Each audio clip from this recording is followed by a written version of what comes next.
বড় ধানটা আসলে এত বেশি হয় কেন, বা আমাদের কৃষকরা এই ধানটার প্রতি এত যত্নবান কেন হয়? প্রিয় দর্শক, আসসালামু আলাইকুম। এই যে আমার পিছনে দেখছেন যে বিশাল এক জায়গা আমাদের কৃষকরা বড় ধান করছে, আর এই জায়গাগুলো কত সুন্দরভাবে প্রস্তুত করছে, আর কত সুন্দর এক দৃশ্য। যে বিশেষ করে আমাদের কৃষকরা অন্য সিজনক ক্ষেত করুক আর না করুক, ফসল না করুক করুক আর না করুক, কিন্তু এই বোরো ক্ষেতটার প্রতি খুব যত্নবান। আর আমাদের কৃষকরা যদি বোরো ধানটা একবার করে নিল সারা বছর, আর শালি ক্ষেতটা তারা একটা এর জন্য একটা এমনি আনন্দ অতিরিক্ত খেতি হিসাবে মনে করে। তাই বড়ো এতে বোঝা যায় যে বড়ো ধানটা একটু বেশি পরিমাণে হয়, যার জন্য নিজের ঘরের খোরাকটা হয়ে যায়। আর এই বড়ো ধানটার প্রতি বেশি যত্নবান হওয়ার অন্যতম এক কারণ হলো এই ধানটা ও শালি ধানের তুলনায় একটু বেশি পরিমাণে হয়। এখন কথা হলো যে শালি ধানের তুলনায় এই বড়ো ধানটা একটু বেশি পরিমাণে হয় বা কেন? এর একটাই উত্তর আমরা সবাই জানি, বা নিজে ক্ষেতটা যখন করি নিজেও দেখি যে শালি ধানের তুলনায় এই বড়ো ক্ষেতটা করার সময়, বড়ো ধানটা করার সময় জমিনটারে একটু বেশি পরিমাণে চাষ করি, মাটিটারে একটু যে গুটি গুটি না থাকে এমনভাবে চাষ করি।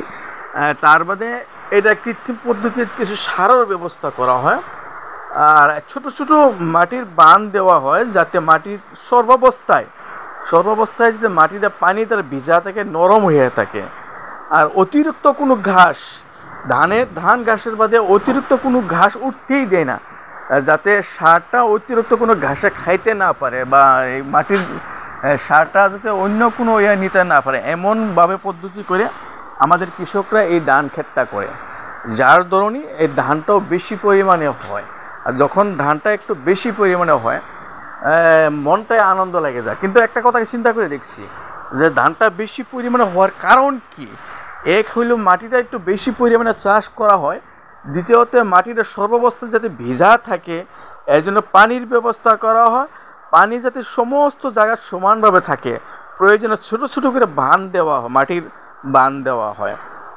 তারপরে প্রয়োজন পড়লে কোনো মাটির কোনো জায়গার যদি একটু সার কম অনুভব হয়, সঙ্গে সঙ্গে গোবর বা অন্য কৃত্রিম পদ্ধতির সারের ব্যবস্থা করা হয়, যাতে ধানটা একটু বেশি হয়।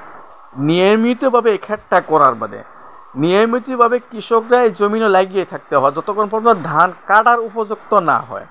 এতটুকু পদ্ধতি করার বাদে এই ধানটা হয়। যে কষ্ট, যে পরিশ্রম, এই কষ্ট এবং পরিশ্রম সমস্ত কিছু মিটে যা, মন প্রফুল্ল হয়ে যায় যখন নাকি ক্ষেত ধান বেশি পরিমাণে হওয়া দেখে। যেইভাবেই হোক যাই হোক, এই বড় সিজন আইলে আমাদের কৃষকরা যেভাবে খেতির প্রতি এত উৎসাহী হয়, বা ঘরের খাদ্যর ঘরের খোরাকের যে ব্যবস্থাটা হয়, এতে নিজেও স্বাবলম্বীও হয়, নিজের ঘরের খোরাকও হয়, এতে নিজে এর খরচগুলো ধান বিক্রি করে খরচগুলো বাহির করে নেয়।